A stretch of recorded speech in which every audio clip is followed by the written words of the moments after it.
In this video, a delicious little nugget for you. We are at Tannegroy's Car Dismantlers in West Wales, and whenever they get something interesting in, they like to give us a phone call. And here is what they called about. It's a Mitsubishi Pajero Junior.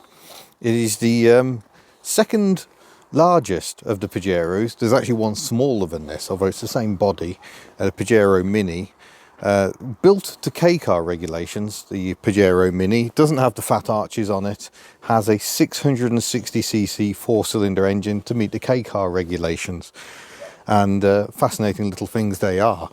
But this is the Junior, which gives the next size up, non-K, but still small enough to meet a different tax requirement in Japan, where they were exclusively sold. We've got a 1.1 litre engine, four-cylinder under the bonnet.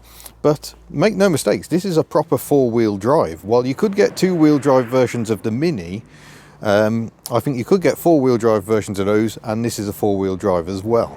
It's got a proper dual-range gearbox, so it's two-wheel drive, rear-wheel drive normally. You can have all four in. It's even got dual range, so you've got a low box. So surprisingly capable off-roading. I think some of them even had a limited slip rear diff.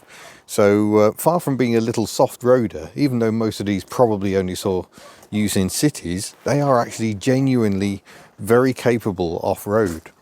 But yeah, a gorgeous little thing. And it is a confusing history because there was also the Pajero Pinin, which was the next size up again. The Pinin was built by Pininfarina, hence the name, in Italy for the European market. They did also sell it as the Pajero Io in Japan. And then of course you got the full-size Pajeros and Pajero Sports and all sorts off the back of it. But yeah, these are cute things. Have actually driven one. If you want to know what one of these drives like on and off-road, go and check one of my very early videos where I borrowed my neighbour's Pajero Junior and we had the lovely drive around.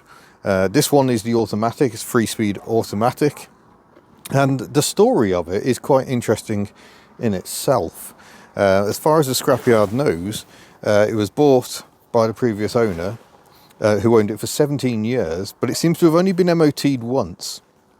And we think it's been parked up since then. And certainly if you come and have a look, it's kind of got the look, once you get under here, the state of the drums and this area here, which is a little soft in places. On the Chevy scale, how soft? Pretty chamois-ish. It's a car that has stood, and it has been undercover, but clearly a little damp wherever it was. It's got that look. It looks like a car that's been parked up for ages. There's some scuffy bits. I don't think that's too bad. I think that's bad. Wire brush, clean that up. But someone is definitely going to have to do some welding in place. Yeah, that's quite soft there. But yeah, quite beefy. I think it's a monocoque construction on these. They were kind of developed from the Minica platform, bizarrely. But yeah, we are just having a poke around this one because it is for sale. I don't think it's going to be the project for us, as is so often the case. We just haven't got time. Or, of course, central locking isn't working because the battery is disconnected. Note we have a jump pack though, so yes. I think before the end of this video, this will be running and driving, hopefully. Oh no. We might not be able to access the boot by the look of it. That's a bit of a shame. I've got additional fog lights both sides, luxurious. But yeah, tiny little thing. Let's see if we can get in here. Ah yes, there we go. Get in the passenger door. Have a good nose about. Check the state of the floor. Lovely clean interior. 54,000 something on the clock. Probably a mixture of miles and kilometres. Get in here. Glove box catch is sadly absent. But you've got a grab rail for the passenger to hold on while you're going through the rough stuff. And being a ZR2, bit of fake wood on the dashboard as well. The finest stick-on fake wood that Mitsubishi could find. I'm going to see if I can get in the back. Let's give it a go. It's very clean. Very clean back here. Oh, I've got cup holders and everything back here. It's a little cosy for space, plenty of headroom. Rear windows don't open. But yeah, this is all right back here. The seats fold as well for a bit more space, nice and flat. It's always good when you have random bits of metal inside the car. That probably served a purpose somewhere. But now But you yeah, can see tiny the little boot. I can see the boot. I wonder if I can open the door from here. It doesn't look like there's a handle on the inside. That's quite weird. No, no internal handle. How strange. So fun for someone, but to be honest, the boot space is tiny. You might not even want to bother. Let's clamber out again and have a look around this side as well. So yeah, it's very much a project. Hasn't been on the road for a long time, but let's have a look in here. Oh yeah, it actually seems better than the offside. Again, there's just a bit of surface rust. There's lots of surface rust, which you kind of expect for something that has been stored somewhere a little bit damp. That side doesn't look too bad. Let's have a look underneath. Oh, some big chassis rails, although they look part of the monocoque. Do you want to come down? I'll bring the camera down.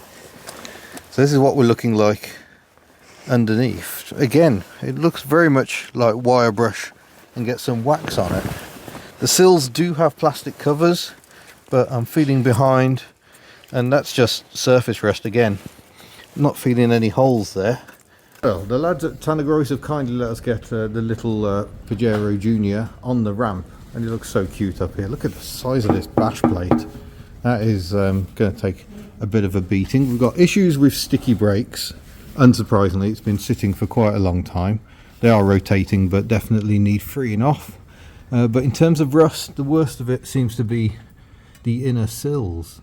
You can see inside how good the outer sills are, but these inners are very crispy. I don't think you'll be able to get those, but it doesn't look the hardest shape to manufacture.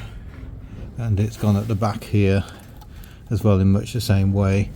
And actually that's fairly solid. That's just paint, I think, flaking off more than anything. So the back of the sill actually quite good.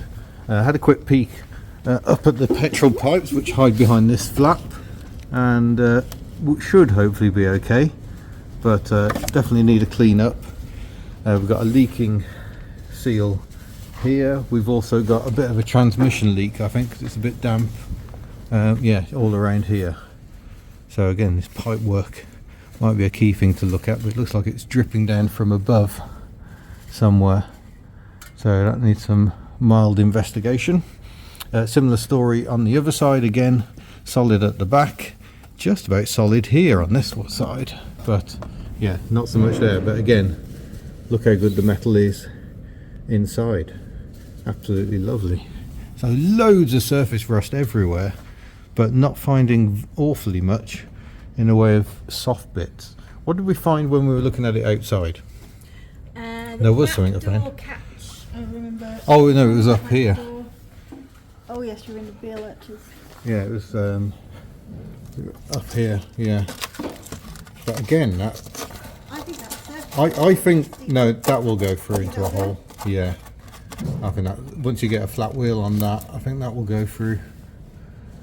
But again, very strong metal around it, Yeah. so there is actually something to weld to. As we discovered with a certain charade, things can get rather interesting. We measure everything on a scale of 1 to charade now. Yeah, yeah. But yeah, definitely a worthy project indeed. Actually, that plate like that is completely obliterated. That's Yeah. actually there. Which is Yeah, a bit of a heat shield, Yeah. I think, just for the exhaust. Rear cross member looks okay.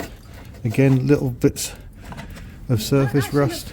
Got the wiring for the fog lights that have had to be added because this is a Japanese import. This wheel's nice and free, the only one on the car.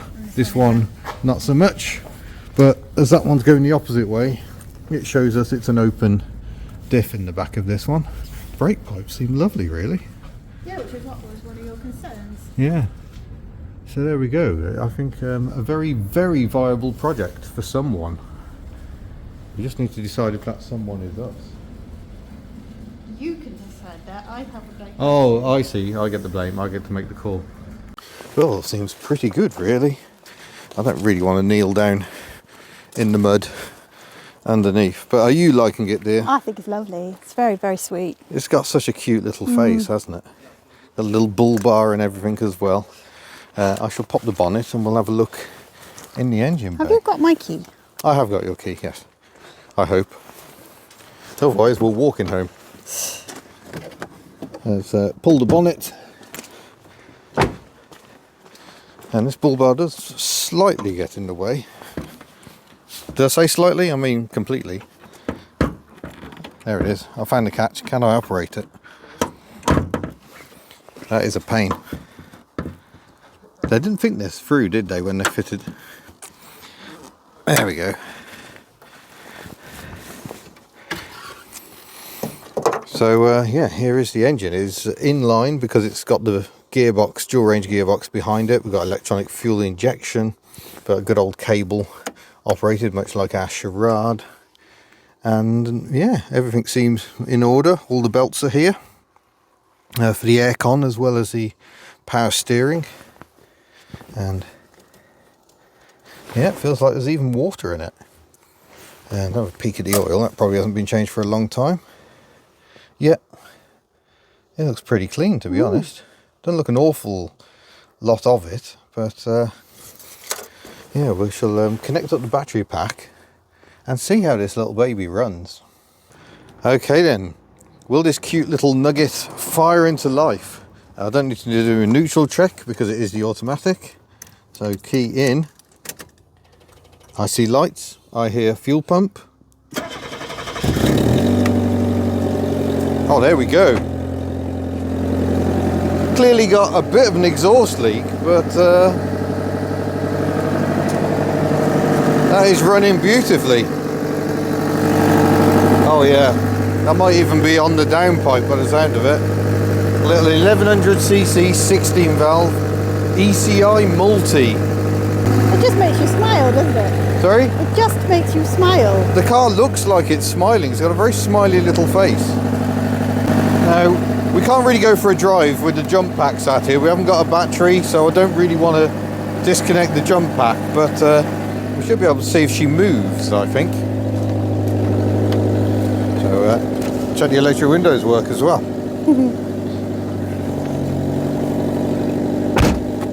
So here we go. I should plonk her into drive. We can hear the drive being taken up. Feels like the brakes are dragging a bit, but runs and drives, folks. I cannot see anything.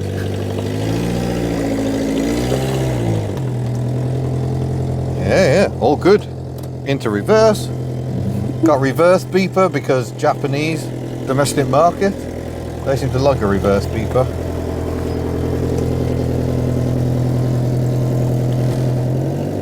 There we go. Weirdly, it doesn't. Oh no, it has got air conditioning. Now this might be pushing our luck a bit, but let's put it on that. Yeah, I didn't hear the revs drop, so I don't think we got aircon. 54,000 on the clock, but oh no, I would say that does feel like aircon. It's hard to tell. It's quite a cold day. Electric windows, airbags? Yeah, airbags. Nice. Oh, just one airbag this side, a little glove box here. Oh no, the horn doesn't work. I'm sure it would be a very cute meet. Wiper test. Oh yeah, we've got slight issues with alignment because we've got the bonnet up. But there's a tiny little triangle of doom up there. That's pretty good coverage. Yeah, and we've got a wiper on the back as well. Oh, sorry, I shall go round.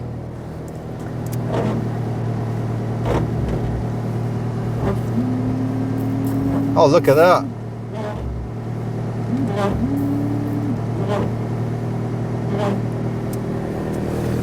Beautiful. And all upright, just like a Volkswagen Golf. But yeah, power steering seems to work, seems to drive. It's got the dual ratio gearbox, so if you come and have a look, got 2 high, 4 high, and then 4 low. So geared up for off-roading. I believe it's a 3-speed automatic, so I imagine she's a bit buzzy on the motorway. But yeah, intriguing little car. Oh, we got a bulb out on the left-hand side. That's a bit fast.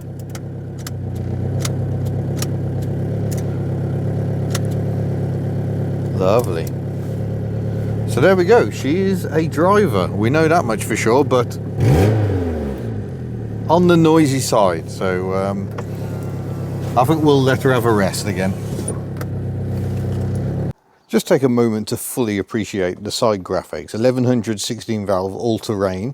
Then we've got the Super Select 4x4, the ZR2 trim level, and Pajero Junior. It's just that era where Japan thought they had to put as much specification as possible on the side of their vehicles. But yeah, a very fetching little car. Loving the maroon over gold, quite a common scheme on the much larger Pajero. And yeah, this seems a bonny little project for someone. This little car still has an awful lot to give. So if you're interested, if it hasn't been purchased by the time this video comes out, contact Tanagroy's Car Dismantlers. Details will be in the description below, and it's worth contacting them anyway because they have a huge array of spare parts, lots of cars for braking, some unusual stuff, Renault Velsatis, etc. We're going to have to go and see if it's still there.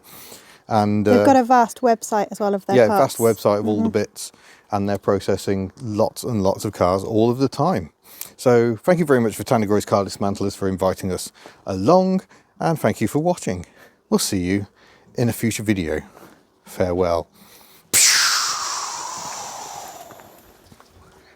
Mitsubishi.